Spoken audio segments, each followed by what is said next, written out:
trabajo. Entonces, esto pues es bien interesante porque pues aquí es donde se deriva este tema de obligación del empleador, y que de aquí se puede generar la indemnización moratoria contenida en el artículo 65 del Código Sustantivo del Trabajo por la mora en los pagos de las acreencias económicas que tiene el empleador que pagar a su trabajador, ¿cierto? Y pues obviamente tenemos otras obligaciones taxativas en este articulado, las cuales pues ustedes las encuentran ahí. Hay algo muy interesante, y es que dentro de una de ellas fue la adicionada, o dos, mejor dicho, dos de ellas fueron adicionadas, una por la ley 1280 del 2009, que fue la licencia de luto, en el sentido en que anteriormente esta licencia de luto se entendía como una calamidad doméstica, ¿cierto? Y lo cual, a través de esta ley 1280 del 2009, el empleador ya está en la obligación de conceder una licencia por luto al trabajador. Y digamos que a quienes se le concede o por qué se concede esta licencia es cuando muera el cónyuge, el compañero o la compañera permanente, ¿cierto? Cuando fallezcan en el segundo grado de consanguinidad, quiere decir hijos, padres, hermanos, nietos, abuelos. También cuando fallezcan en el primer grado de afinidad, y aquí tiene usted a los suegros, a los hijastros, a los yernos y a las nueras, ¿cierto? Y el segundo grado civil, que usted tiene aquí, padres e hijos adoptantes. Así se estableció el tema de la concesión de la licencia de luto. Y la otra que se adicionó fue mediante la ley 1468 del 2011, en el tema de conceder de forma oportuna a la trabajadora en estado de embarazo la licencia remunerada de maternidad, ¿cierto? Pues ya como lo dije, esto lo vamos a profundizar en el último capítulo de este módulo, pero lo que podemos decir es que esta licencia de maternidad de esta mujer en embarazo ha venido también evolucionando a través de la jurisprudencia, en donde inicialmente arrancó con 12 semanas, y en este momento va con 18 semanas la licencia de maternidad. Asimismo, no sé si ustedes se dieron cuenta, el día de hoy o el día de ayer tal vez salió una noticia en donde una empresa extranjera donde trabajan colombianos le concedieron al primer colombiano la licencia de paternidad por 6 meses, porque en el tema legal está solo de 8 días hábiles. Pero bueno, eso, como les digo yo a ustedes, lo vamos a profundizar al final del semestre en su materia correspondiente. Otra obligación bien interesante que quiero resaltar de las especiales, doctores, es frente a la obligación cuando el empleador concede permisos y licencias, ¿sí? Y aquí quiero dejar claro que esto es potestativo y al mismo tiempo obligatorio del empleador conceder permisos y licencias al trabajador. Démonos cuenta que, por ejemplo, ¿cuáles son las obligatorias que el empleador debe concederle al trabajador? La licencia de maternidad, la licencia de lactancia y la licencia de aborto, y la licencia de paternidad, por supuesto, ¿cierto? La licencia de luto, la licencia por ir a votar o ser jurado de votación. También debe conceder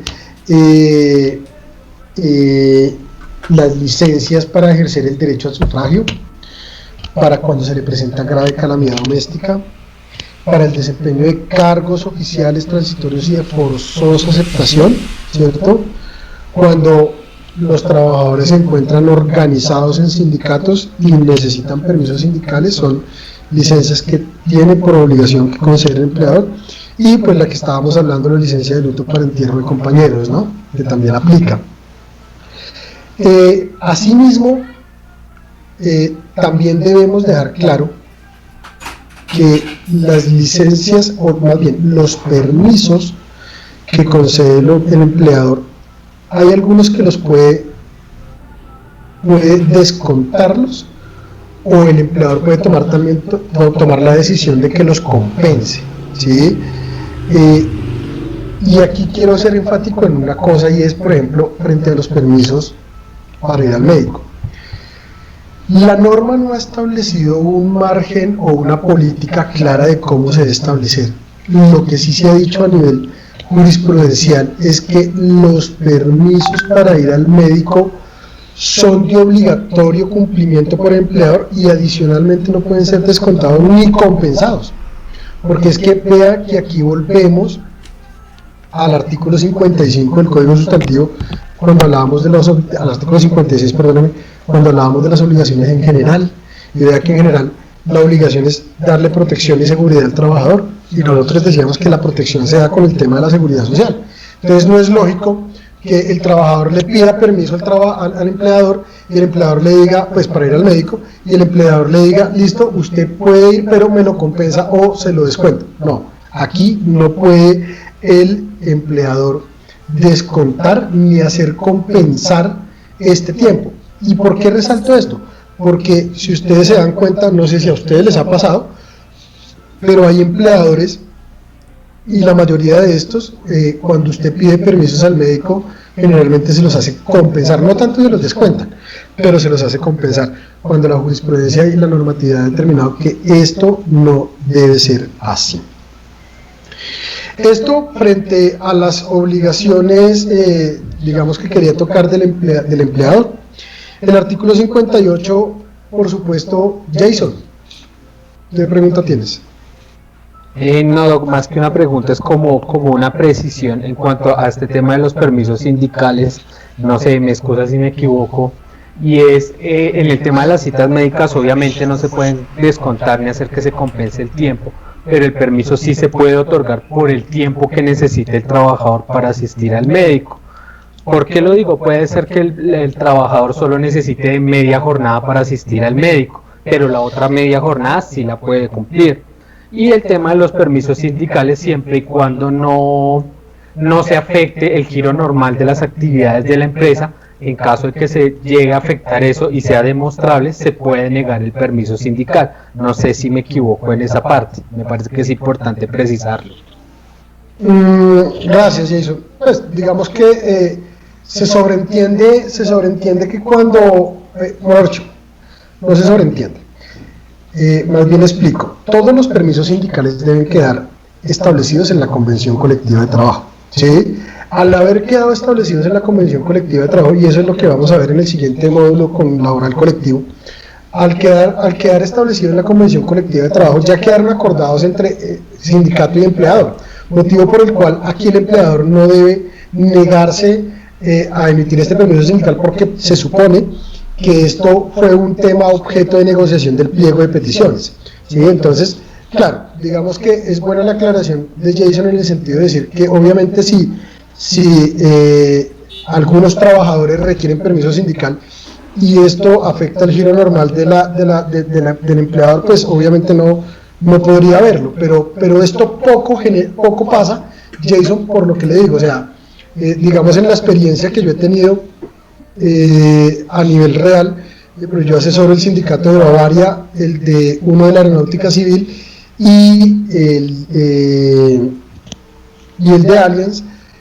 Nosotros hemos podido establecer que eso precisamente tiene que ser un punto del pliego de peticiones. Acuérdense que cuando nosotros constituimos una organización sindical es porque vamos en procura de obtener, crear, mejorar o modificar derechos laborales que ya tengo, de los que estamos de manera individual o vamos a ver de manera individual, ¿sí? Motivo por el cual eso debe ser un ítem en la negociación del pliego de peticiones. Y acuérdese que esta negociación entre sindicato y empleador, de darse un acuerdo total o de darse un acuerdo parcial o de darse ningún acuerdo, porque también puede pasar, pues digamos que sale la Convención Colectiva de Trabajo, que es aplicable a los trabajadores de esa empresa, si es que estamos hablando del sindicato de empresa, pero pues por supuesto el apunte está perfectamente bien, Jason.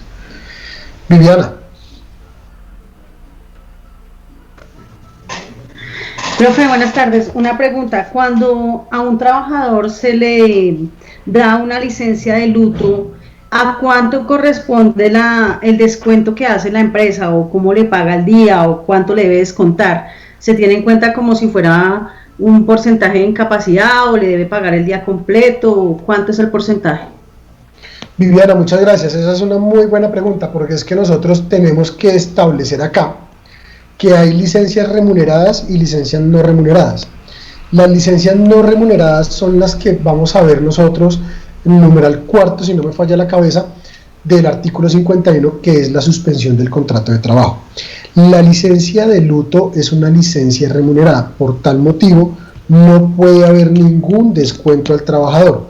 La norma lo que establece, la ley 1280 lo que establece es que el trabajador tiene 5 días hábiles de licencia remunerada y que para que sea remunerada, por supuesto, le pone un requisito y es que dentro de los 30 días siguientes a la ocurrencia del fallecimiento, él le debe allegar al empleador la prueba, pues por supuesto, de lo que ha pasado con el acadecimiento de alguno de esas personas que hemos nombrado, ¿cierto? Y pues la prueba idónea es el registro de función, ¿sí? Porque digamos que generalmente cuando fallece una persona, lo primero que se hace es una partida de función y esa partida de función debe ser legalizada en una notaría para obtener un registro de función y esa será la prueba que deberá llegar el trabajador al empleador. ¿Perfecto? Muchas William. gracias. Sí, señora. William. Aquí, teniendo en cuenta lo que acaba de mencionar la compañera, y el único descuento que creería que sí se podría realizar es el de, si tiene derecho el subsidio de transporte, a no pagarle por esos días el auxilio de transporte, ¿cierto? Sí, claro. Digamos que el subsidio o el auxilio de transporte, su finalidad es ayudarle a que tenga su desplazamiento de su casa al trabajo y de trabajo a su casa por la prestación del servicio. Aquí no hay una prestación del servicio, entonces digamos que en ese sentido se le podía descontar ese ítem, pero hablando de tema de salario, no, porque esta es una licencia remunerada en cuanto al salario. Digamos que una cosa es el salario y otra cosa es el auxilio de transporte. Pero muchas gracias por la precisión, William, muy amable. Entonces, de acuerdo a esto, a ver, Luis, última preguntita y seguimos. Dime, Luis. Qué pena, profe, de pronto fue que no alcancé a escuchar. Su merced ya mencionó hasta qué grado de consanguinidad nos puede cubrir este tema de la licencia de luto. Sí, Luis, ya los dije, pero pues se los voy a volver a repetir. El primero es cónyuge, compañera o compañera permanente. El segundo es segundo grado de consanguinidad. Que aquí tenemos hijos, padres, hermanos, nietos y abuelos. El tercero es primer grado de consanguinidad, de afinidad, discúlpeme, que es suegros, hijastros, yernos y nueras. Y segundo grado civil, que aquí tenemos padres y madres adoptantes, padres, madres e hijos adoptantes o adoptivos. ¿Listo? Esos son los grados. Muchas gracias. Bien, Luis, perfecto. Entonces, siguiendo con el tema de las obligaciones, pues el artículo 58 también le dice al empleador, al trabajador, y aquí sí, digamos que quisiera, estas sí las voy a leer de manera general, o me gustaría que alguien me ayudara a leerlas, por favor, artículo 58, y vamos hablando a lo que tengamos que hacerle comentarios frente al tema. Porque es que aquí la idea... Por acá lo tengo, doctor. Listo, Daniel, dame un segundo. Porque la idea es que nosotros miremos y sepamos qué es lo que nos dice la ley a lo que nosotros estamos obligados. Porque es que son cosas tan pequeñas y tan banales y que en la actualidad pasan mucho, pero esto, el incumplimiento de las obligaciones o caer en una prohibición, es dar una justa causa para terminar el contrato de trabajo. Claro, lo que pasa es que aquí los empleadores son muy permisivos, ¿sí? Pero si hubiera un empleador drástico que quisiera aplicar literalmente la norma, nosotros los trabajadores caemos en incumplimiento de obligaciones y de prohibiciones muy fáciles. Ayúdenme entonces con el 58, por favor. Listo. Artículo 58, obligaciones especiales del trabajador. Son obligaciones especiales del trabajador. Primera, realizar personalmente la labor en los términos estipulados, observar los preceptos del reglamento y acatar y cumplir las órdenes e instrucciones que de modo particular le impartan al patrono, al empleador o a sus representantes, según el orden jerárquico establecido. Segundo, no comunicar con... Espera un segundo. Miren que aquí, doctores, este numeral primero, pues están marcando la subordinación y están marcando la obligación general de ser obediente y fiel, ¿sí? Mire que aquí, y lo que yo les decía anteriormente, ¿cuáles son las reglas de juego entre las partes, entre el empleador y el trabajador? Pues tenemos el contrato de trabajo, pero tenemos el reglamento de trabajo. Esto es algo muy importante. Porque es que en el reglamento de trabajo hay cosas adicionales que el empleador puede implementar que no estén en la norma y el trabajador se obliga a ello, ¿sí? Entonces, yo pregunto aquí, de los que tienen contrato de trabajo, ¿todos conocen el reglamento de trabajo? ¿Todos? A su cabalidad, lo han leído, han mirado todo el tema de cómo podemos entrar a desvirtuar todo a lo que nos podemos ver sancionados, porque es que cuando lleguemos al reglamento de trabajo y al proceso disciplinario, el proceso disciplinario es abrirle un proceso por usted haber presuntamente haber cometido alguna falta o leve, grave o gravísima como esté determinada en el reglamento, pero hay que mirar si usted realmente lo pueden sancionar por eso o le pueden abrir un proceso disciplinario por eso. O sea, eso lo tenemos que entrar a mirar cuando lleguemos allá, pero de aquí de las obligaciones parte mucho de eso. Entonces miren, des en cuenta que en el primer numeral están diciendo, oiga, usted debe observar los preceptos reglamentarios y normativos que le hace cumplir el empleador o los representantes del empleador, claramente, ¿cierto? Wilber.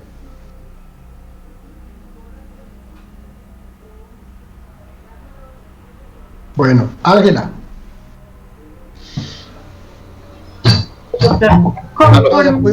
Ya pudiste activar aló, Wilber. Espérame un segundo. Sí, doctor, qué pena.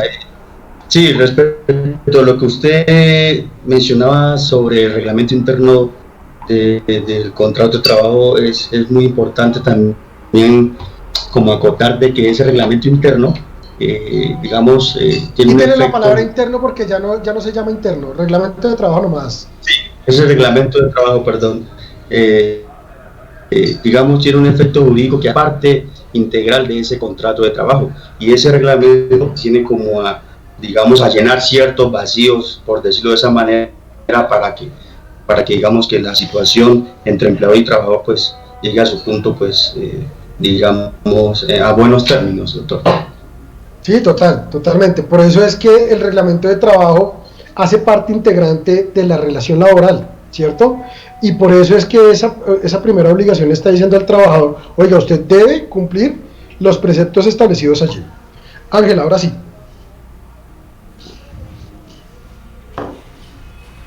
Gracias, doctor. Una preguntita, conforme el principio de ius variandi, el empleador puede cambiar unilateralmente ese reglamento de trabajo e imponer nuevas obligaciones como sin avisar.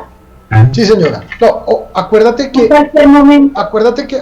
todo reglamento de trabajo debe ser publicado, ¿no?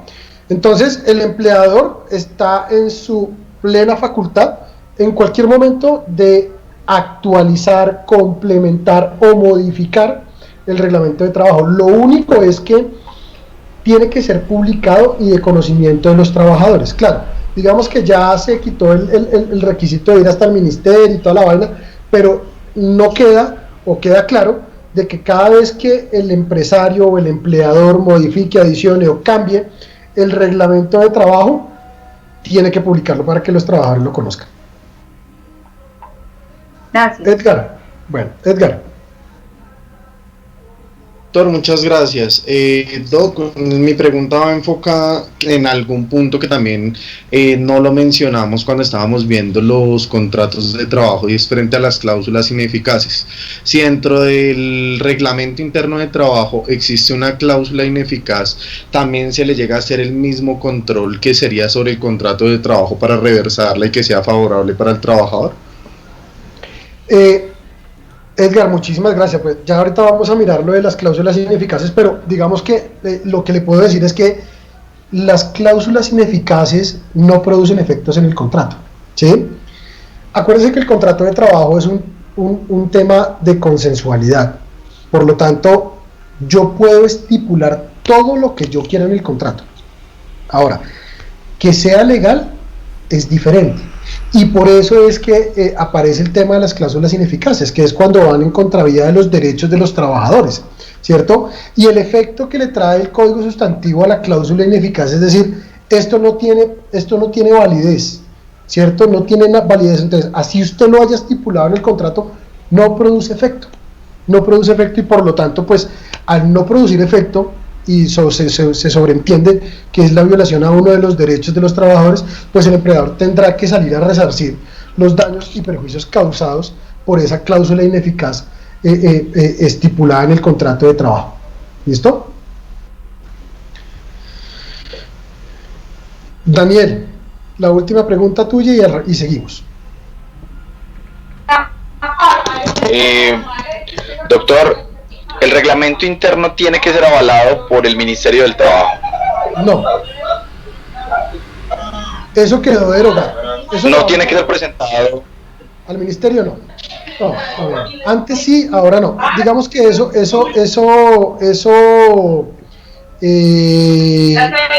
Daniel.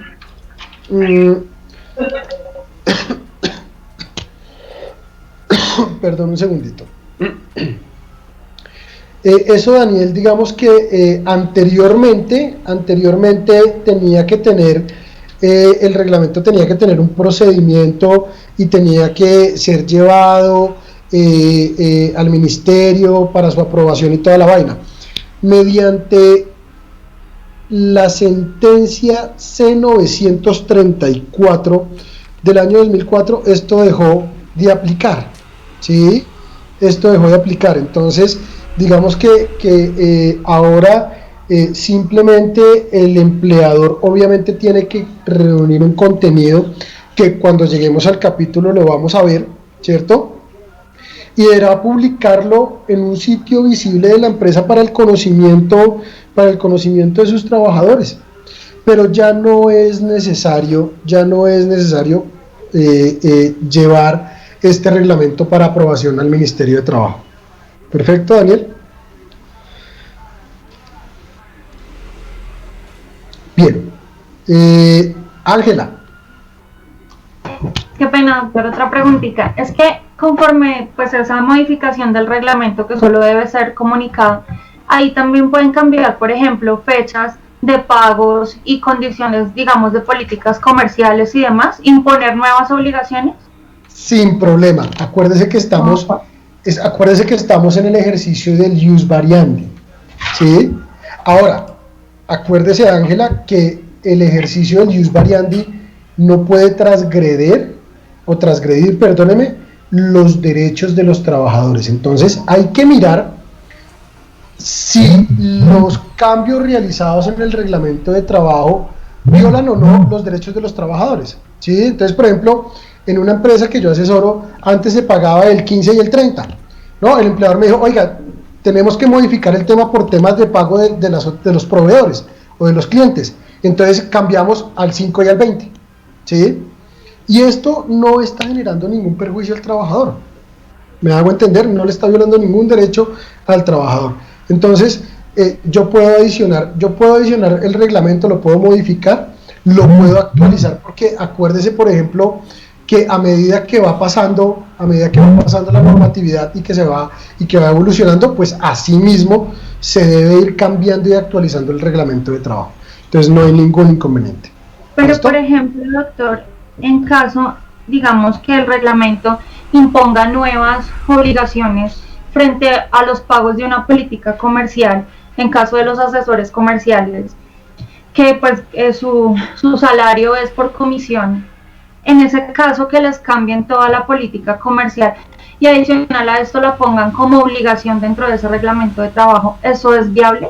Pues depende porque es que, por ejemplo, en ese sentido debe haber un salario básico y las comisiones deben ser complementarias al salario. O sea, usted no sería legal que el trabajador devengara por salario y comisiones.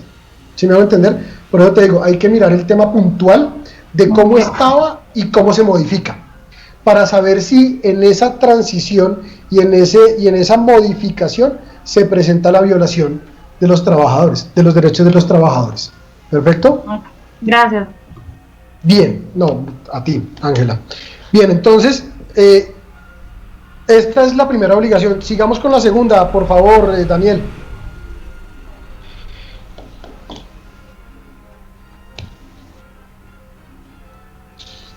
¿Quién me estaba ayudando a leer el artículo? Por favor, gracias.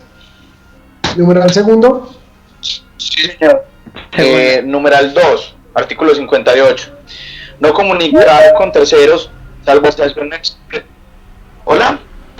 Sí, es el numeral 2 del artículo 58, ¿no? Vamos ahí. Sí, Daniel. Sí, vamos ahí. ¿Hola? Daniel.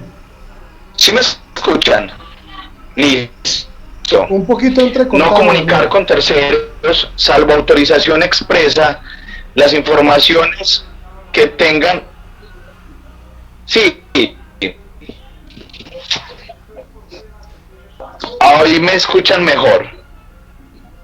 Ahí doctor, si quieres yo la leo. ¿Me escuchan mejor, doctor? Si quieres. Sí, más bien. Que Adriana, porfa, Adriana, si quieres ayúdanos con la lectura. Gracias. Señor, bueno. Numeral 2. No comunicar con terceros, salvo la autorización expresa, las informaciones que tenga sobre su trabajo, especialmente sobre las cosas que sean de naturaleza reservada o cuya divulgación pueda ocasionar perjuicios al empleador, lo que no obsta para denunciarle delitos comunes o violaciones del contrato o de las normas legales de trabajo ante las autoridades competentes. Es correcto. Vea que eso es una obligación que tenemos que hacer y ahí se enmarca la fidelidad. De manera general, ahí se enmarca la fidelidad. Si yo soy un trabajador fiel, pues por supuesto yo no puedo revelar los secretos que me imparta a mí el empleador frente al ejercicio y el desarrollo de las funciones de la compañía, ¿sí? Y yo no puedo, porque pues con esa actuación lo que voy a hacer es causarle daños y perjuicios económicos o sociales o culturales al empleador, ¿sí? Entonces, digamos que ahí se enmarca un tema bien importante frente a esta obligación. Viviana. Profe, tengo una pregunta frente al tema. Digamos que se habla de un reglamento de trabajo cuando una empresa tiene más de 10 trabajadores, pero cuando una empresa es de menos trabajadores, ¿cierto? ¿Cómo hace la empresa para comunicarle a sus trabajadores, siendo tan pequeña, como bajo qué parámetros se ampara para decirle, bueno, estos son sus deberes, sus responsabilidades? ¿Solamente lo puede hacer a través de lo que está consignado en el Código Sustantivo o puede establecer un comunicado, un memorando?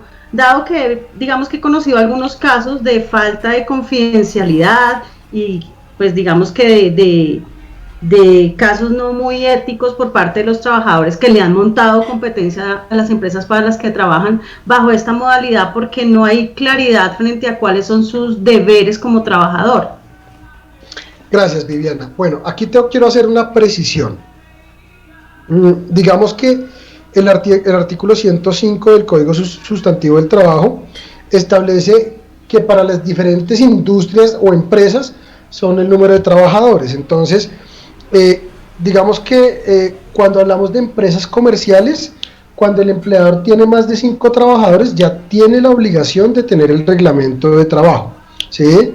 Cuando son empresas industriales es cuando tenga más de 10, ¿sí? Cuando tenga empresas agrícolas, ganaderas o forestales es cuando tenga más de 20 trabajadores, ¿sí? Entonces, digamos que cuando, por ejemplo, si la empresa comercial solo tiene 2 trabajadores, pues hombre, usted puede como empresa generar política, ¿sí? Una política, y acuérdate que como estamos enmarcados en el terreno de la subordinación, ¿sí?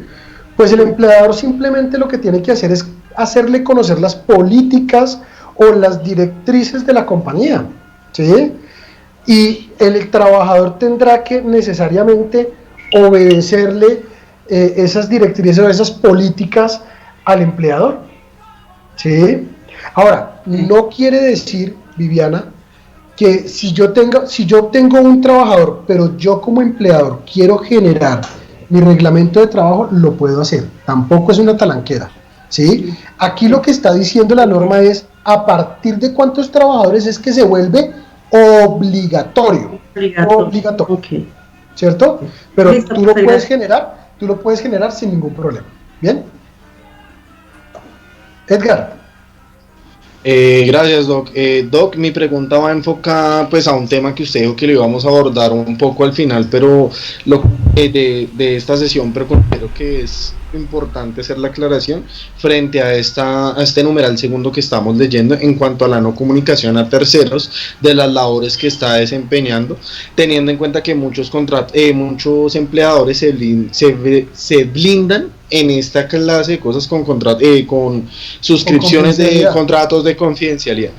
Entonces, en este caso, con lo que se está presentando ahorita por ocasión de la pandemia, con el trabajo en casa, no el teletrabajo, sino con el trabajo en casa, no se presentaría un inconveniente si, por ejemplo, digamos, yo trabajo en una empresa de servicios financieros y las labores que yo desarrollo tienen yo tengo un contrato de confidencialidad, pero mis seres queridos que están en la casa están escuchando las conversaciones que yo tengo o están cerca a mí y pueden observar de pronto las labores que yo estoy desarrollando, estoy desempeñando. En este caso existiría un incumplimiento, pero ¿cuáles podrían ser los perjuicios que podría llegar a argumentar el empleador que se le pueden causar con ocasión de este incumplimiento, que pues ahorita es por un caso de fuerza mayor? Edgar, qué buena pregunta, pero mire, a eso simplemente hay una buena solución, y es que se deberán modificar todos los contratos y los clausulados establecidos, precisamente por lo que usted está diciendo. Es que una cosa era que yo suscribiera una cláusula de confidencialidad antes de la pandemia y otra cosa diferente es con la pandemia. Yo asesoro una multinacional que ejerce el tema del call center, ¿sí?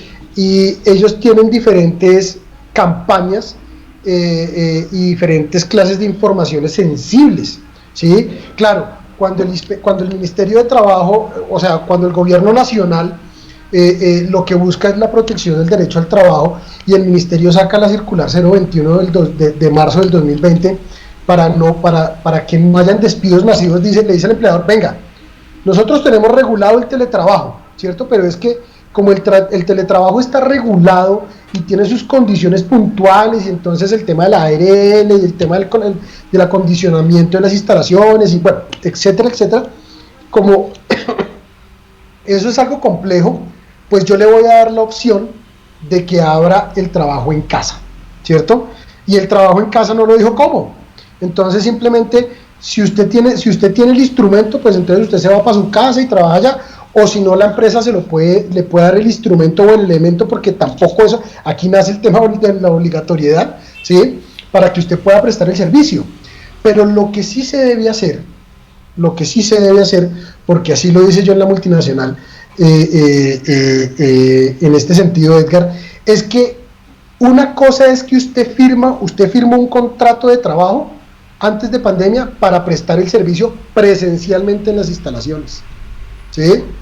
Motivo por el cual aquí, con el tema de la pandemia, pues por supuesto han cambiado las condiciones laborales, ¿sí? Y han cambiado las condiciones en cuanto no solo al tema de la información que usted está mirando, sino frente al tema del contrato de trabajo. Entonces usted ya no está prestando el servicio presencialmente en la planta o en las instalaciones de la oficina, ¿sí? Motivo por el cual usted tiene que generar un documento que pues obviamente lo más aconsejado para este tema es un otro sí, ¿cierto? En donde modifique las cláusulas que se ven afectadas en el tema del contrato del trabajo, porque también tenemos que mirar el tema Por ejemplo, la prestación del servicio ya se hace en casa. Ahora, ¿cómo queda el tema de la jornada laboral? Porque también se dijo que se tenía que tener una flexibilización siendo trabajo en casa. ¿Cómo es que usted puede controlar eso? El tema de la información. Entonces, todo lo que se debe hacer aquí es que, claro, una cosa era antes y otra cosa es con pandemia. Y como llegamos con pandemia, pues tenemos que hacer los documentos necesarios, o el empleador ahí tiene que ser audaz y certero para poder hacer las implementaciones y cambios necesarios en el sentido de acoplar y modificar y poner en la realidad las condiciones laborales. Doc, qué pena, aprovechando pues que está tocando el tema, si es una duda que me invade frente a un procedimiento que se realizó en X empresa que conozco. Entonces, resulta que en esta empresa la mayoría de personal administrativo estaba contratado para unas funciones. Por todo el tema con ocasión de la pandemia y todo lo que pasó, y con el objetivo de mantener los trabajos de las personas, cambiaron totalmente el objeto por el cual la persona fue contratada para que cumpliera otras funciones bajo otras condiciones. Esto, al hacerle un análisis de legalidad, ¿qué tan viable sería como opción de que el trabajador, si está contratado para unas funciones en específico, le cambien de plano sin un otro sí, sin absolutamente nada, sino solamente el contrato trae una instrucción de sométase a las demás instrucciones que le dé su jefe inmediato? Y si su jefe inmediato le dijo, no papá, tiene que salir de acá y se tiene que ir para este lado a apoyar, para que podamos seguir teniendo trabajo, en ese caso, en un control de legalidad que se pueda llegar a hacer de esa situación, si no existe ningún otro sí, ¿sería perjudicial para el empleador? Sí, no, Edgar, sabe, aquí el tema queda abierto a cómo lo haga, porque es que acuérdese que, insisto, nosotros estamos bajo el ius variandi del empleador, y mire que él puede hacer el cambio de las condiciones en cuanto al tiempo, modo y cantidad. Entonces se puede meter con el tema de las funciones, quitarle, ponerle o cambiarle, ¿sí? Lo que nosotros debemos mirar aquí es que ese cambio de funciones no le violen los derechos a los trabajadores, porque si ese cambio de funciones o la determinación que haya tomado el empleador vulnera los derechos de los trabajadores, por más pandemia en la que estemos, pues no se puede hacer. Perfecto, ¿verdad? Perfecto, muchas gracias. Bien, entonces, sigamos con la tercera. Sí, señor. Espérame un segundo, Adriana. Espérame un segundo. Okay. William. Última preguntita, William, y seguimos. Bien. Profe, ahí tengo otra pregunta, y es: si a la persona le modificaron funciones por las cuales fue contratado, o diferentes a las que fue contratado, ¿se pueden medir por indicadores? Claro, por supuesto, pero eso, lo del tema de indicadores, metas, debe estar reglamentado precisamente, vea, valga la redundancia, en el reglamento de trabajo. Porque es que si los indicadores y las metas indicadores y metas, ¿cierto? Si no están determinados, pues hombre, a usted no le pueden pedir un indicador, una meta que en ningún lado esté, o tiene que estar en el reglamento de trabajo, o tiene que estar en una política, tiene que estar en algún lado, ¿sí? Pero si no está en ningún lado, pues obviamente no se podría. ¿Listo, William? Para estas nuevas funciones. Sí, claro, por supuesto, total. Gracias. Bueno, Adriana, tercero.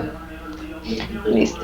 Tercero, conservar y restituir un buen estado,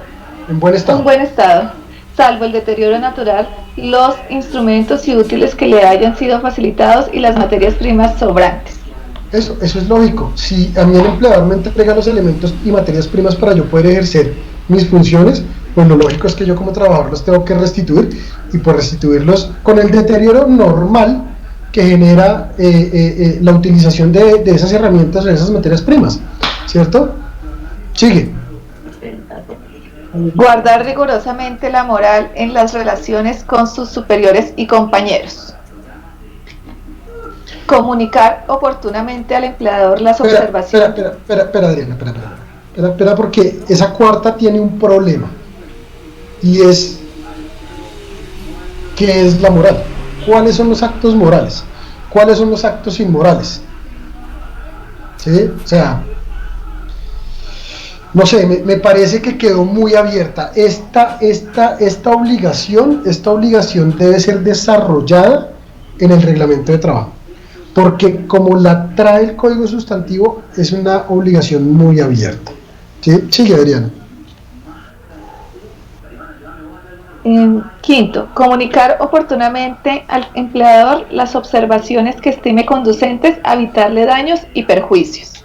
Ahí está la fidelidad. Fabio, ¿qué vas a preguntar? Dame un segundo, Adriana, por favor.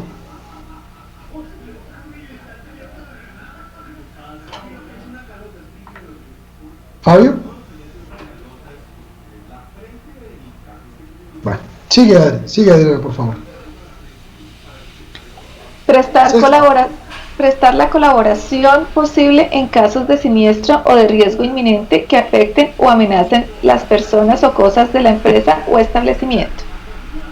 Esta para mí ni siquiera debe haber quedado acá. Esto es un tema muy subjetivo. Imagínense, prestar la colaboración posible en caso de siniestro. Imagínense que nosotros estemos en la universidad. Hagamos de cuenta que estemos en la universidad, ¿cierto? Y caiga un terremoto. No, pues el primero que sale corriendo soy yo. Y después el que se salve, pues eso ya no es problema mío, porque es que es un tema subjetivo de cómo opera uno frente a un tema de miedo, ¿sí? No sé, esta obligación es muy complicada, pero bueno. Qué pena con Fabio, qué pena. Fabio, señor. Profe, es que me queda una duda con lo del reglamento de trabajo, tenemos claro la cantidad de personas que están obligadas, pues, de acuerdo a la empresa, para tener el reglamento de trabajo. ¿A qué voy yo? Ministerio de Defensa, ¿sí? Maneja personal civil y es una entidad que es diferente a muchas, ¿sí? Mi pregunta es, ¿está obligada con el personal civil a tener el reglamento de trabajo de acuerdo a lo que nos dice el Código Sustantivo del Trabajo? Fabio, gracias. Esa es una muy buena pregunta, y es que desafortunadamente el Código Sustantivo del Trabajo no le opera al sector público, Fabio. Ahí tendríamos que mirar la normatividad o el reglamento especial a ver qué establece frente al reglamento, porque el artículo 4 de este código establece, el artículo 3 establece las relaciones que regula el código y establece clara y taxativamente que las relaciones que regula son las de derecho individual de trabajo, las de carácter particular y colectivo y las de los trabajadores oficiales, ¿sí? Y el artículo siguiente claramente dice, mire, servidores públicos, lo voy a leer taxativamente, dice, las relaciones de derecho individual de trabajo entre la administración pública y los trabajadores de ferrocarriles, empresas, obras públicas y demás servidores del Estado no se rigen por este código, sino por los estatutos especiales que posteriormente se dicten. Entonces, en este orden de ideas, Fabio, tendríamos que entrar a mirar el estatuto que tiene la entidad puntual para mirar el tema del reglamento. Listo, profe, muchas gracias. Bueno, Luis. Profe, sobre el punto que usted estaba mencionando anteriormente, en caso de siniestro, ahí el Código Sustantivo no se vendría a articular con el decreto 1072, donde habla que toda empresa debe tener un plan de prevención y preparación y respuesta entre emergencias, y entre ellos incluida la brigada de emergencias, que debe estar constituida por el personal que es activamente laboral en la empresa. Totalmente, Luis. Lo que pasa es que nosotros no sabemos cuándo va a ocurrir el fenómeno, ¿sí? Y tampoco podemos entender, porque es que, mire, yo he conocido gente que hace su tema de su brigada de primeros auxilios, de todo ese tema, y en los cursos son personas que actúan de manera congruente en todas las circunstancias, pero cuando se llega a la situación real, las personas a veces cambian frente a esa situación, ¿sí? Y usted no puede decirle que no lo haga, porque pues es que es un tema de cómo usted reacciona, ¿sí? En el momento en que ocurre la situación, ¿sí? Claro, por supuesto, Eso tiene que regularse con la normatividad que usted ha establecido, por supuesto que sí. Pero no sé, a mí no me queda un buen sabor de esa obligación. ¿Sí? Angélica.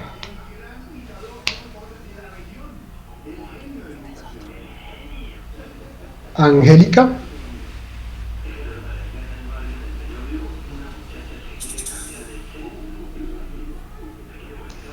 Qué pena, el micrófono apagado.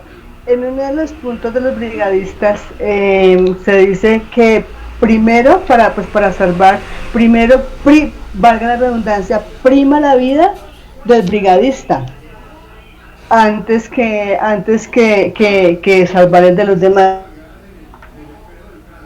Ese era un apunte que quería dar. Gracias, Angélica. Sí, lo que pasa es que, a ver, no sé, esto es un tema complicado porque uno puede prepararse para lo que pueda ocurrir, ¿sí? Pero cuando ocurre el hecho, uno no sabe cómo va a reaccionar. Pueda que reaccione bien y cumpla sus funciones y todas las vainas, etcétera, etcétera. Pero si no, ¿usted cómo le va a decir, cómo lo va a obligar que lo tiene que hacer? Pues, no, es complicado. Claro, por eso dice prestar colaboración en lo posible. Bueno, perfecto. Pero no sé, creo que debe desarrollarse un poco más. Adriana, sigamos, por favor. Sí, señor. Observar con suma diligencia y cuidado las instrucciones y órdenes preventivas de accidentes o de enfermedades profesionales. Octavo. Espérame un segundo. Okay.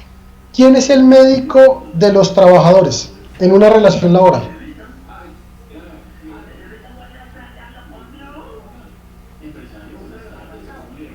No, pero no todos, muchachos. A ver, ¿quién es el médico de los trabajadores en una relación laboral? Doctor, el abogado.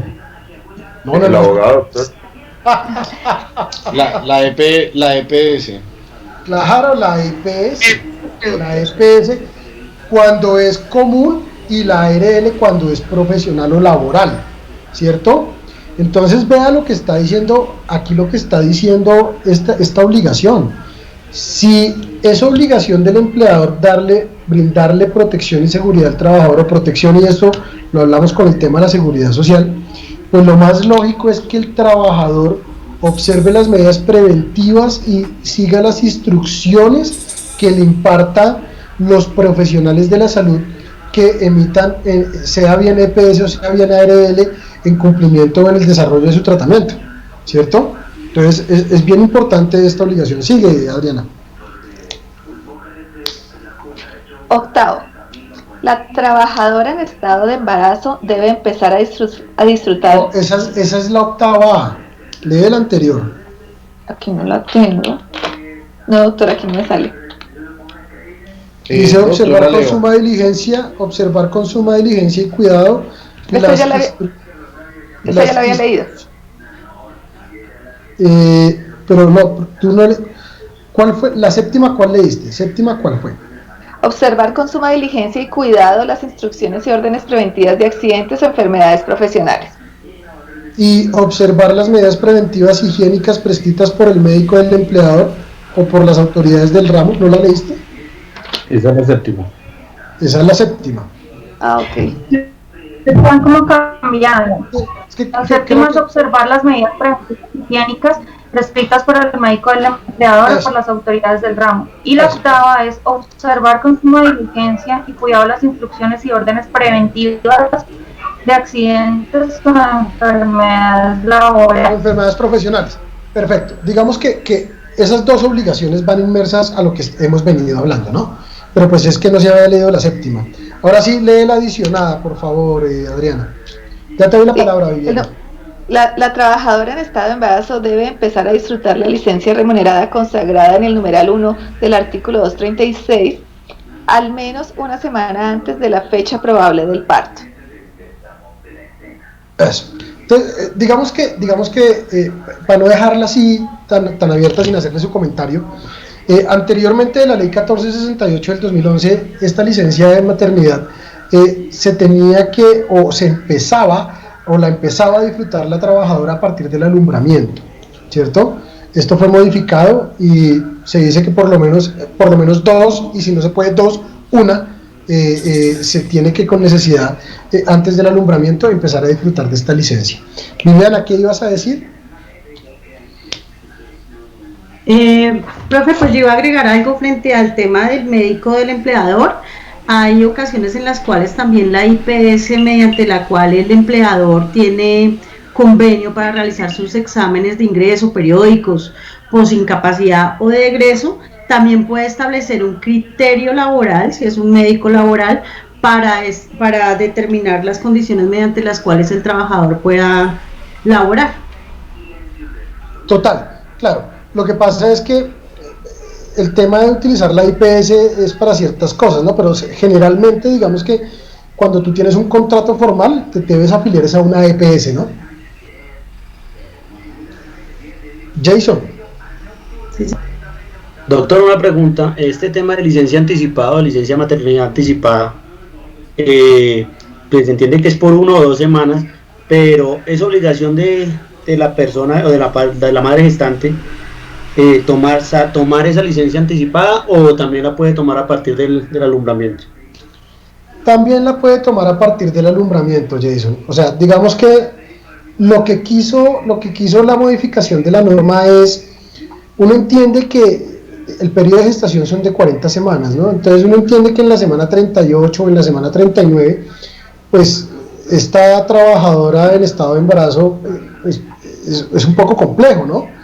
Y por eso fue que la norma le quiso dar la posibilidad de que empezara 2 o 1 semana antes. Ahora, si ella se siente perfectamente bien y quiere a partir del alumbramiento le cuentan las 18 semanas sin problema. ¿Listo?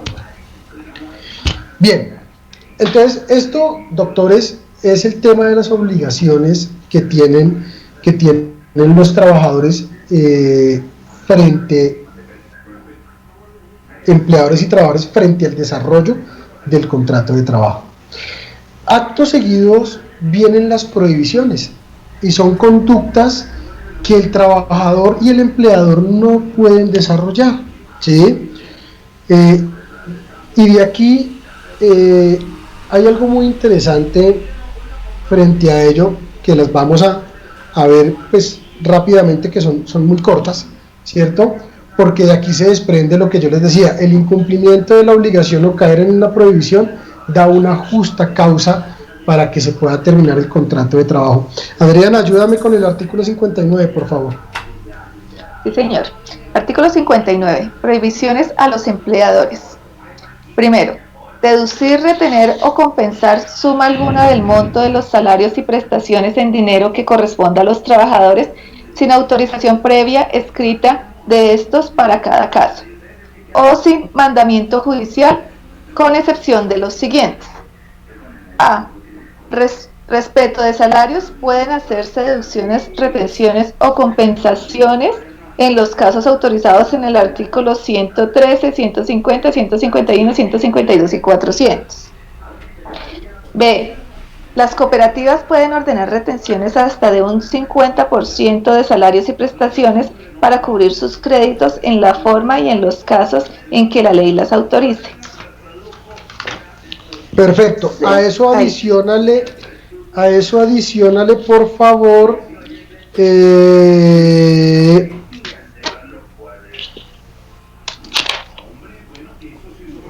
¿dónde está? Espérame un segundo, por favor.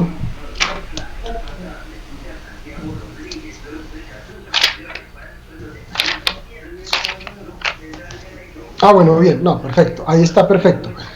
A ver, frente a esta prohibición, lo que quiero dejar de manera taxativa y clara, porque esto lo vamos a desarrollar en salario, es que esas deducciones o retenciones o compensaciones hay que mirar si son de carácter legal. No hay necesidad de decirle al empleado, al trabajador, que se le va a deducir, retener o compensar, ¿cierto? ¿Por qué? Porque viene el tema de la seguridad social, el descuento del 4% en salud y en pensión, ¿cierto?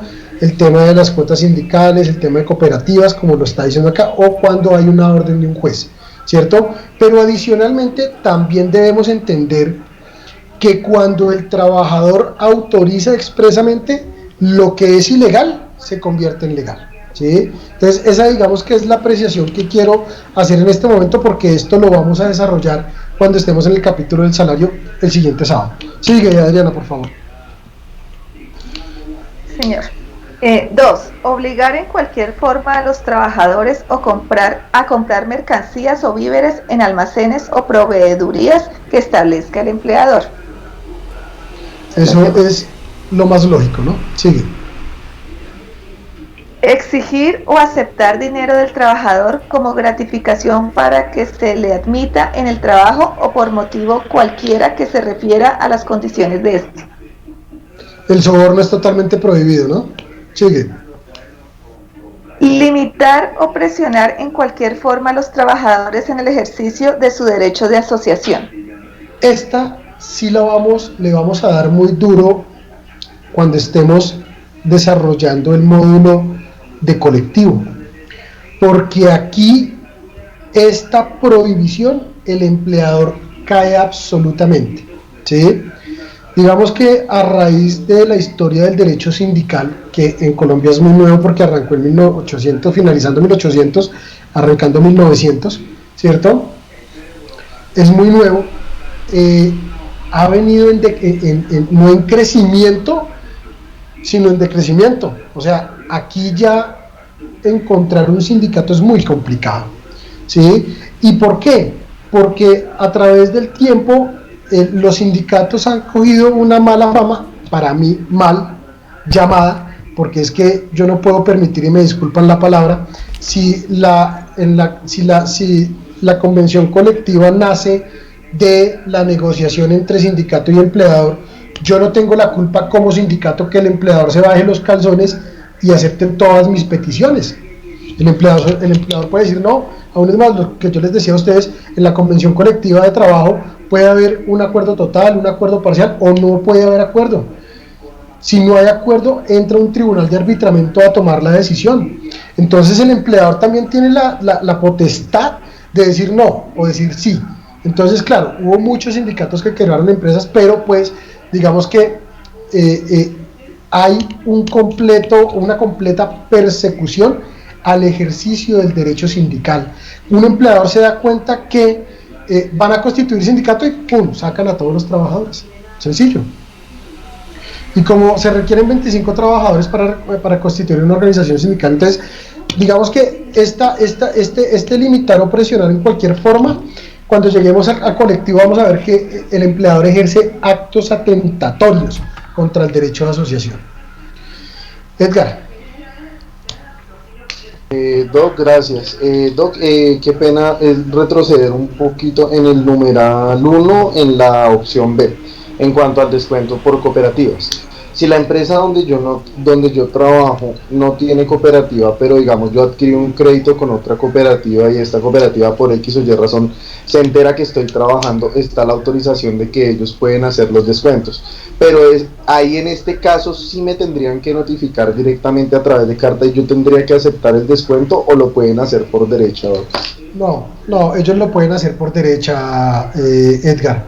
O sea, generalmente lo que debe hacer el empleador cuando es una cooperativa diferente a la que pueda tener la empresa es simplemente pedir papeles para verificar, ¿sí?, que efectivamente esté en mora, que esté vigente, toda la vaina. Pero la ley del cooperativismo de manera derecha, por derecha, autoriza a que el empleador descuente del salario por derecha esos rubros sin ningún problema, ¿sí?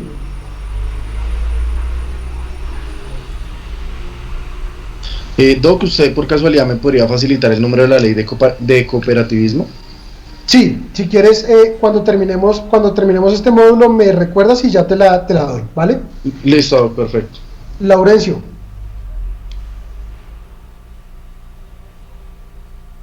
Doctor, buenas tardes. Señor. Doctor, yo tengo una pregunta acerca del numeral 2 en donde habla de comprar los mercancías o víveres en almacenes.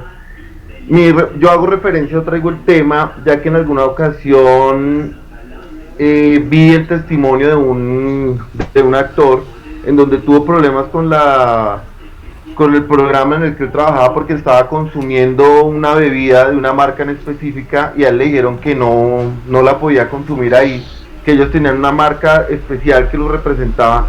Entonces mi pregunta es, ¿hay alguna cláusula especial que pueda cambiar ese numeral para que esas personas hubieran podido hacer eso con él? Pues lo primero que todo para mí eso es una violación al derecho del trabajador, o sea, eso por ningún lado puede quedar, ¿sí? O sea, eso no tiene sentido. ¿Cómo así? O sea, por el hecho de que, y digamos que esto puede rayar una cláusula ineficaz, ¿sí? Por ejemplo, eso fue una pelea que yo me di con Bavaria, ¿sí? Allá no podían los trabajadores consumir un producto diferente que no fuera el establecido por Bavaria. ¿Por qué? ¿Cuál es la razón o motivo? No hay ninguna razón o motivo. Y eso viola el libre desarrollo de la personalidad del trabajador. Entonces, para mí no cuadra, Laurencio. Carlos. Muchas gracias, doctor. Profe, tengo una pregunta. ¿Existe alguna prohibición para el empleador en retener valores respecto a pensiones de jubilación? No, para nada. Si se presentara algún caso especial, doctor. Es ilegal. Ok. Es completamente ilegal. Gracias, doctor, muy amable. Viviana y seguimos. Profe, tengo una pregunta. Cuando se tiene en la empresa un cargo de confianza, ¿cierto? Donde se manejan horarios que, bueno, uno sabe el horario de ingreso, pero no la hora de salida, y ocurre que se pueden presentar unas llegadas tarde, de acuerdo al artículo 113 se habla de unas posibles multas que equivalen como a la quinta parte del salario. Frente a eso, en esos cargos de confianza, ¿se podría aplicar ese tipo de descuentos o definitivamente no por el nivel del cargo? La respuesta es no, Viviana, pero no por el argumento que tú estás diciendo. Lo que pasa es que los trabajadores de dirección, confianza y manejo están exentos de cumplir una jornada máxima legal. ¿Sí? Ok. Entonces, si ellos están exentos de cumplir la jornada máxima legal, no tienen horario. ¿Sí? Entonces no pueden haber esos llamados o esos descuentos por llegadas tarde. Ok, gracias. ¿Listo? Vale. Carlos.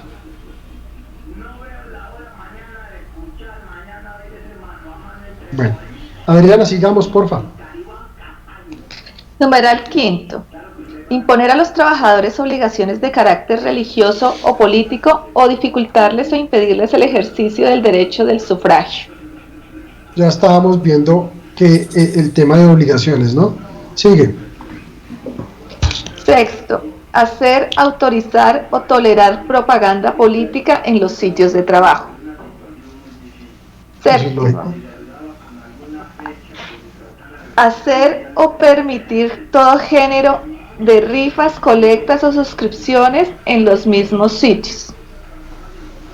Octavo, emplear en las certificaciones de que trata el ordinal séptimo del artículo 57 signos convencionales que tiendan a perjudicar a los interesados o adoptar el sistema de lista negra, cualquiera que sea la modalidad que utilicen para que no se ocupe en otras empresas, a los trabajadores que se separen o sean separados del servicio.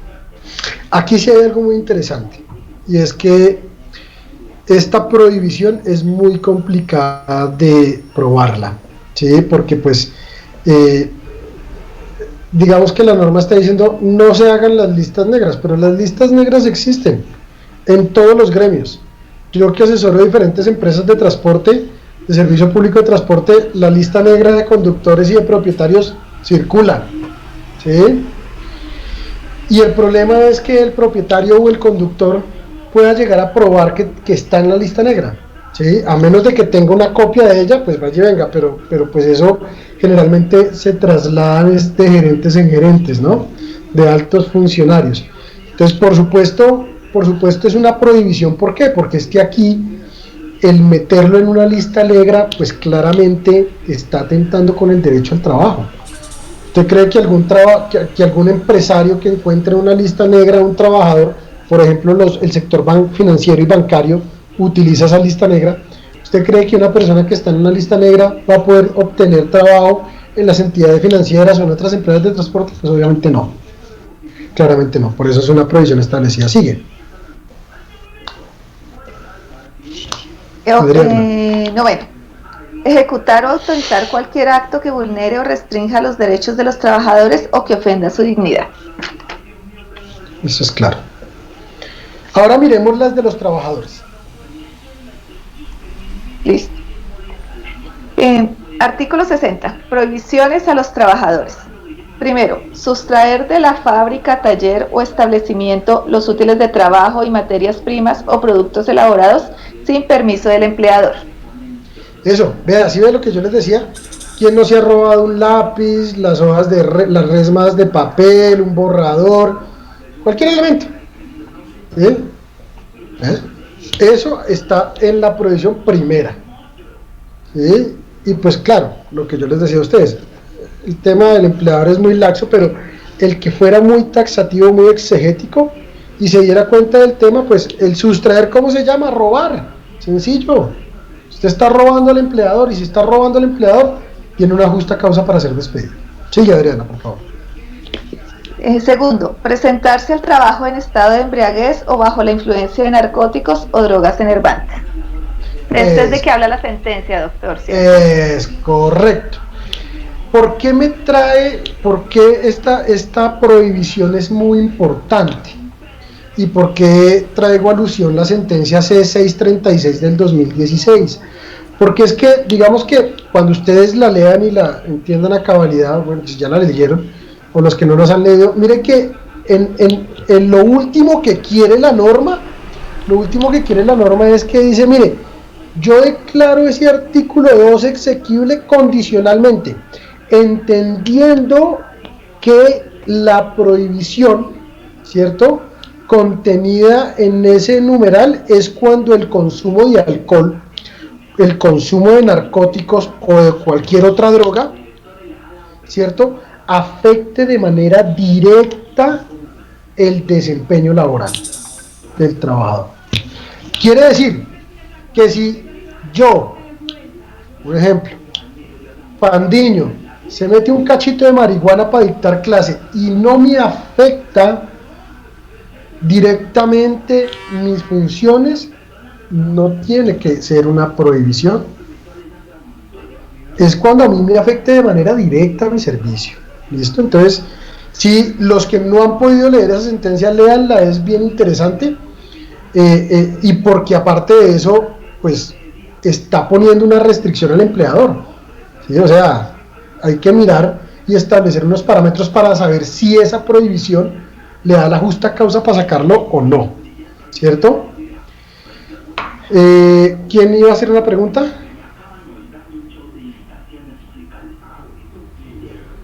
Yo, doctor. Dime, Adriana.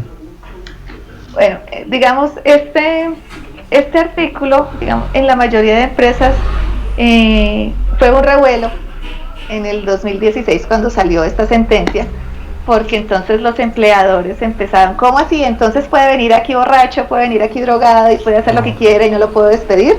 No, lo que tampoco, igualmente, en lo que dice la sentencia y según lo que dice este artículo, tampoco es que diga que pueden echarlo por estar embriagado, tampoco es que diga que pueden echarlo por estar drogado. Lo único que dice, lo que dice usted, es que si no afecta su trabajo, no tiene por qué despedirlo o ser una justa causa para su despido, y debe tratarse como una enfermedad, porque puede ser una persona alcohólica, puede ser una persona drogadicta. Acuérdese, gracias Adriana, acuérdese que el alcoholismo y la drogadicción pasaron a ser enfermedades laborales. Sigue. Entonces, pues básicamente yo soy administradora de personal en una empresa, en un outsourcing financiero y contable, y asesoro a 10 empresas en el área de personal. Entonces, pues eso, lo que le cuento, un revuelo, cómo así, cómo es posible, cómo salió esto, cómo salió lo otro. Entonces es básicamente que los empleadores en ese momento se asustaron. Entonces todo el mundo puede venir borracho, todo el mundo puede venir drogado, entonces no podemos hacer nada, no podemos decir nada. No, es básicamente que en ese momento pues ya tocó entrar a explicarles lo que decía realmente la sentencia. Total, claro. Digamos que hay que ser claro que no es el libre albedrío de llegar borracho o drogado, sino simplemente establecer unos parámetros, porque claramente si usted repite en la situación y es recurrente y se le ha dado todas las condiciones, pues lo pueden sacar sin ningún problema. Ahora, Adriana, con usted es la que me voy a enganchar entonces cuando hablemos de los outsourcing, ¿no? De la tercerización ilegal, ¿no? Bien. Sí, señores, eso no está estipulado, no está reglamentado, no quiere decir que sea ilegal. Totalmente ilegal. María. Sí, señor. Bueno, Edgar, ¿qué pregunta tienes? Doc, en este caso, al ser considerado como una enfermedad que está catalogada, puede ser considerada como también una enfermedad laboral. ¿Esto tendría un manejo, por ejemplo, digamos, en el caso de que la persona sea alcohólica o sea tenga problemas de drogadicción, en el sentido, en cuanto al tratamiento para la recuperación, porque estas personas, como sufren periodos de abstinencia, con el tema de las incapacidades que se pueden llegar a generar, con el tema de la rehabilitación, en este caso la persona estaría obligada a cumplir sus labores, así no afecte el desempeño que está realizando mientras que esté en periodo de recuperación, o ahí sí si usted está en periodo de recuperación y está incapacitado, pues usted no puede trabajar, ¿no? Sí, obviamente, pero es que por ejemplo hay temas de rehabilitación que no los manejan con incapacidad, sino la persona no cuenta con la incapacidad y tiene que seguir, si tiene un trabajo, tiene que seguir cumpliendo sus funciones. Digamos que ahí va enfocada la pregunta. Claro, pero es que por eso, o sea, si no le afecta de manera directa para que pueda desarrollar las funciones, pues usted claramente lo podría hacer. Ahora, si en el tema de recuperación usted se ve afectado para poder desarrollar las funciones, claramente tiene que ir al médico tratante para que le den la solución respecto a este tema, ¿sí? Porque no podría usted prestar, o sea, si usted viene en un proceso de recuperación, por ejemplo, el alcohólico cuando tiene un proceso de recuperación de abstinencia, es un proceso muy doloroso, ¿sí? Y es un proceso muy complicado porque usted puede no estar en la realidad del tema, usted puede tener convulsiones, usted puede tener diferentes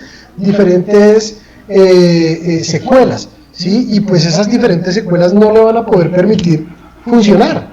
Y el empleador, así no tenga una incapacidad, no puede obligarlo a que vaya a cumplir, tampoco lo puede despedir, porque usted está en un tratamiento médico. Adriana, ¿ibas a decir algo? Sí, doctor. En este caso también esta prohibición sí afecta a las personas, o sí se podría hacer algo con las personas que trabajen, por ejemplo, en construcción, o que operen cierto tipo de maquinaria que puede afectar la vida propia y la vida de los demás, que puede afectar los bienes de la empresa, que puede afectar. Entonces, en ese caso sí se podrían tomar algunas medidas disciplinarias en cuanto a esto. Sí, claro, por supuesto, pero usted también podría hasta pensar en la suspensión del contrato, ¿sí? Haciéndole al empleador, pues, haciéndole al trabajador, no sé, solicitar una licencia no remunerada, ¿sí? Pueden haber diferentes soluciones frente al tema. Kelly, ¿qué vas a preguntar, Kelly? Profe, una pregunta. Por ejemplo, en los casos en que, bueno, las empresas toman como ese tipo de sanciones, de que si alguien llega con, por ejemplo, pues oliendo alcohol o llega enguayabado, no sé, toma esas determinaciones de hacer descuentos, o sea, sanciones así como de carácter económico, sobre todo, ¿ese tipo de sanciones son válidas o algo así? Siempre y cuando estén en el reglamento, claro que sí. Claro que sí. Y más que todo por la función, o sea, es que también hay que mirar la función, ¿no? Una cosa diferente es que una persona administrativa que labore en oficina llegue en Guayabao, ¿sí? Y otra cosa es que un conductor de una empresa de transporte llegue en Guayabao, ¿sí? Porque el riesgo es diferente. El riesgo es diferente ahí. Entonces hay que también mirar la actividad que usted está desarrollando, pero por supuesto eso debe partir de que debe estar en el reglamento de trabajo. Gracias, profe. Listo. Jason. Doc, una pregunta. La persona, en el caso de que se considere que puede ser alcohólica o puede ser dependiente frente a sustancias psicoactivas, ¿cómo uno puede determinar que es una enfermedad y que el trabajador no abuse de esa condición para que no sea despedido por ampararse en un presunto fuero de salud? Eso debe estar debidamente soportado por el médico tratante, bien sea de la EPS o bien sea de la ARN. Listo, gracias, doc. Listo. Leonor, con Leonor y seguimos, por favor. Sí, doctor, buenas tardes. ¿Cómo estás? Doctor, es que tengo una pregunta con respecto a este punto. Digamos, ¿cómo se maneja en el caso de que ahora incursionó el cannabis medicinal, un trabajador que esté bajo este tratamiento? ¿Qué manejos le puede dar ahí el empleador con respecto a ese tema? ¿Respecto a qué? Digamos, si... ¿A que no esté en sus 5 sentidos? Exacto, porque muchas veces estos productos, sí, o esos medicamentos, alteran como tal el tema de orientación, de estar como despiertos, ¿sí? Entonces ese tema, ¿cómo lo manejaría ahí? O sea, si se está soportando, no habría ningún problema. Claro, es que si se soporta, aparte de ese tema del cannabis medicinal, lo están soportando médicamente, ¿no? Entonces, si está debidamente soportado, pues acuérdense que también ustedes van a ver en su seguridad social que también hay unas restricciones médicas, ¿no? O sea, no necesariamente debe haber una incapacidad, ¿sí? En el desarrollo de un tratamiento yo puedo tener una restricción médica de hacer algunas actividades, ¿sí? Y eso lo que va a llevar es a poder que yo pueda tratarme y pueda recuperarme, pero pues claramente eso debe estar soportado, porque pues yo no puedo, yo tengo que también darle la herramienta al empleador para que él se dé cuenta que yo estoy en un tratamiento y estoy haciendo todo lo posible para poderme recuperar, ¿sí? Entonces eso debe estar soportado. Vale, doctor. Muchísimas Listo. Gracias. Bueno, Leonor. Adriana, sigamos. Artículo 3, numeral 3, perdón. Conservar armas de cualquier clase en el sitio del trabajo, a excepción de las que con autorización legal puedan llevar los celadores. Eso es totalmente lógico. Cuarto, faltar al trabajo sin justa causa de impedimento o sin permiso del empleador, excepto en los casos de huelga en los cuales deben abandonar el lugar de trabajo. Aquí solo quiero hacer una precisión, y es que,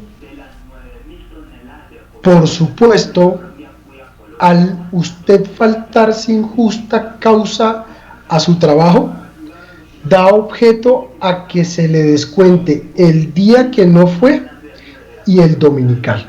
Cuando nosotros miremos lo que es jornada de trabajo, vamos a darnos cuenta que por el cumplimiento de la jornada de trabajo, bien sea la máxima legal o bien sea la pactada de común acuerdo entre las partes, ¿cierto?, el empleador debe dar un descanso remunerado de 24 horas, que generalmente coincide con el día domingo, ¿sí? Generalmente.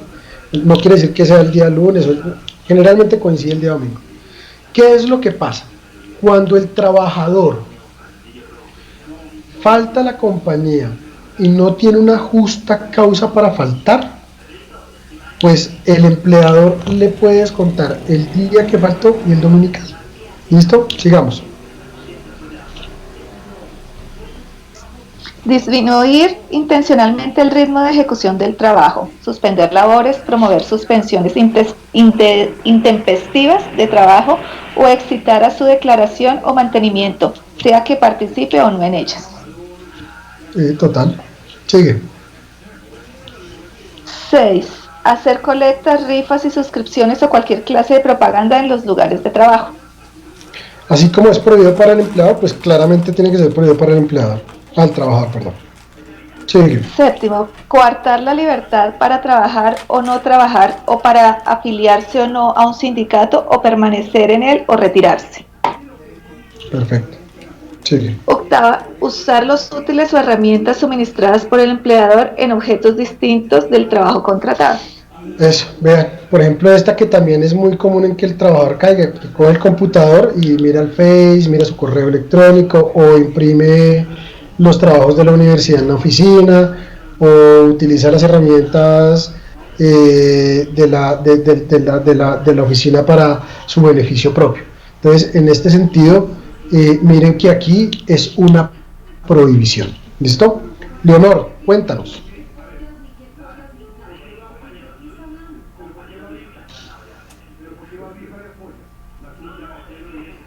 Leonor.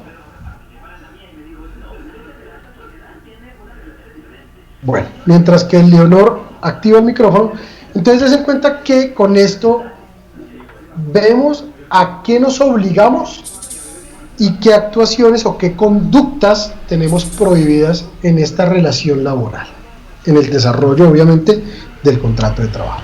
Ahora bien, quiero que miremos 4 cláusulas específicas frente al desarrollo del contrato de trabajo que son muy interesantes y que ya ahorita un compañero tocó. Pero es la cláusula ineficaz, ¿cierto? Esta cláusula ineficaz, en su tema conceptual, lo que la norma dice es que no producen ningún efecto las estipulaciones o condiciones que desmejoren la situación del trabajador en relación con lo que establezca la legislación del trabajo, ¿cierto? Los respectivos fallos arbitrales, los pactos, las convenciones colectivas y los reglamentos de trabajo, ¿cierto? Quiere decir, ¿yo puedo establecer lo que yo quiero en el contrato de trabajo? Sí, la respuesta es sí. Yo puedo pactar todo lo que yo quiera.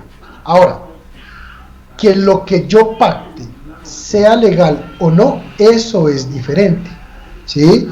Por ejemplo, ¿yo puedo pactar en el contrato de trabajo que el trabajador renuncie a la prima de servicios? Sí, obvio. ¿Qué produce efecto? No produce efecto. Es una cláusula ineficaz, es una cláusula ilegal. Y por tal motivo, el empleador tendrá que resguardar y tendrá que pagar todos los derechos por el periodo que duró la ineficacia. ¿Sí? Miren que la norma dice más adelante, pero a pesar de la ineficacia de esas estipulaciones, todo trabajo ejecutado en virtud de ellas que constituya por sí mismo una actividad lícita, obviamente, da derecho al trabajador para reclamar el pago de sus salarios y prestaciones legales por el tiempo que haya durado el servicio hasta que esa ineficacia se haya reconocido o declarado judicialmente. Ojo, aquí hay algo muy importante, doctores. Cuando hay cláusulas ineficaces, no hay prescripción. Ya les voy a explicar a qué me quiero referir. Ejemplo, he suscrito un contrato de trabajo en donde he pactado que el trabajador renuncie a su prima de servicios. Y el contrato de trabajo duró 10 años. Bajo el artículo 388 del Código Sustantivo, nosotros estamos diciendo que la prescripción opera a los 3 años desde que el derecho se ha hecho exigible. Por eso es que cuando hay cláusulas ineficaces no aplica la prescripción, porque el derecho no se ha hecho exigible. Dese cuenta que el último inciso dice que la ineficacia debe ser declarada judicialmente. Quiere decir, yo tengo que ir hasta donde el juez a decirle, vea, señor juez, yo demando a mi empleador porque mi empleador durante 10 años dentro del contrato de trabajo me hizo renunciar a la prima de servicios, primero, que es un derecho irrenunciable, y segundo, que es una cláusula ineficaz. Por lo tanto, lo que yo reclamo es que me pague los 10 años de prima de servicio. Dime, Jason. Doctor, tengo una pregunta referente a este tema de cláusulas ineficaces. Digamos que personalmente conocí un tema, un despido, una cancelación de digamos con justa causa argumentado el empleador, de un contrato el cual se había establecido como obra y labor, en una construcción, era la construcción de un edificio. Dentro del mismo contrato se argumentó una terminación justificada porque existía una cláusula la cual decía que el empleador podría también dar por terminado el contrato con la ejecución del 50% de la obra. Entonces mi pregunta, en este tipo de contrato, ¿esa cláusula del 50% podría haber sido considerada como una cláusula ineficaz? Teniendo en cuenta que el contrato, ahora labor, pues se suponía que era para la terminación o culminación del totalizado de la obra. Para mí es una cláusula ilegal. Primero porque usted tiene, si usted revisa las formas de terminar los contratos, efectivamente hay una forma general que es a la terminación de la obra, ¿sí? No al 50%, esa es la terminación de la obra, ¿sí? Ahí lo que pasa es que lo que está desdibujando esa cláusula es el no pago de una indemnización. Para mí es totalmente ineficaz. Gracias, doctor. Listo, Edgar. Perfecto. Carlos. Doc, un apunte, qué pena. Un apunte en este sentido de lo que usted mencionaba de la prescripción, hablando con ocasión de lo que se ha presentado con la emergencia sanitaria. Digamos que la mayoría de los colegas que somos abogados tenemos conocimiento de ello en este momento, pero no es de conocimiento general para el diario común, aunque debería ser así. El tema de la suspensión de la prescripción y la caducidad, que ya fue declarado constitucional a través del decreto 564, del decreto legislativo 564 de este año. Entonces, para que lo tengan presentes, que era por el término de suspensión de las no funciones del Consejo Superior de la Judicatura para el acceso y las garantías al acceso a la justicia. O sea, lo que quiere decir Edgar es que, digamos, para complementarlo, es que el 488 dice que el trabajador tiene 3 años para reclamar sus derechos desde el momento en que se hace exigible. Y la reclamación de estos derechos se hace a través de la vía judicial, ¿sí? Porque nosotros podemos acudir al inspector del trabajo, pero el inspector del trabajo no, mediante la facultad que tiene en la conciliación extrajudicial, no tiene la potestad de darle la razón al uno o al otro, entendiendo trabajador o empleador, ¿sí? O sea, yo puedo buscar la solución de mi conflicto laboral ante el inspector del trabajo bajo la conciliación. Que se llegue o no es una cosa totalmente diferente, pero yo sí puedo llegar a la autoridad judicial y el juez es el que le va a poner el fin al conflicto, obviamente a través del desarrollo de un proceso judicial. Entonces lo que está diciendo Edgar es que obviamente por el tema de pandemia, ¿sí? Pues yo no puedo, los términos de los 3 años desde el momento en que se hace exigible están suspendidos. Eso es lo que quiere decir Edgar frente a la normatividad que relacionó. ¿Es así, Edgar? Doc, en ese caso estaban suspendidos por el término desde el 16 de marzo que dejaron de funcionar los juzgados hasta ahorita el 1 de julio que volvieron a activar en cuanto a las interposiciones de demandas que pues en defensa de los diferentes derechos que se pueden presentar que gocen de una prescripción o en el caso de ya una aplicación de caducidad en el caso que corresponda. Incluso pues digamos que pues acá ya sería un manejo ya de otros temas, el tema del desistimiento tácito también en las acciones judiciales, pero es más que todo enfocado a eso en cuanto a la protección de esos derechos para hacer la exigibilidad. Por eso están suspendidos los términos en cuanto al tema de que, o estuvieron suspendidos los términos en cuanto al tema de cuando se hizo el derecho exigible, de empezar a partir de ahí a contar los 3 años, ¿verdad? Bueno, bien. Entonces miren que estas cláusulas ineficaces pues no producen efecto alguno, ¿sí? Porque están transgrediendo los derechos laborales de los trabajadores. ¿Yo puedo pactar todo lo que yo quiera en el contrato? Sí, todo lo que yo quiera. Acuérdense que es un contrato de mutuo acuerdo. Que sea legal o no, es una cosa diferente. Y por eso está la cláusula ineficaz. Hay otra cláusula que con esa terminamos este segmento, hacemos un descanso de 15 minuticos y volvemos. Hay otra cláusula que es la cláusula de no concurrencia. Esta cláusula de no concurrencia, la cláusula ineficaz opera dentro de la relación laboral, ¿cierto? La cláusula de no concurrencia es con la finalización de la relación laboral, porque lo que dice la cláusula de no concurrencia es que el empleador y el trabajador pacten dentro del contrato que cuando el trabajador ha terminado de su contrato de trabajo, él no puede o no se puede obligar a trabajar con los competidores del empleador, ¿sí? O a trabajar en la misma actividad por un determinado tiempo. Entonces, para hacerlo, digamos, para traducirlo en un ejemplo, yo que trabajo en Bavaria, mi contrato de trabajo, o trabajo en Coca-Cola, mejor dicho, y mi contrato de trabajo dice que yo, después de haber terminado el contrato de trabajo con Coca-Cola, dentro del año inmediatamente siguiente, no puedo ir a trabajar a Postobón. Eso es lo que está diciendo esa cláusula de no concurrencia. Por supuesto, la norma lo que dice es que no produce efecto alguno y que es ilegal. ¿Ilegal por qué? Pues porque claramente está transgrediendo el derecho al trabajo, ¿cierto? ¿Hasta aquí hay alguna duda?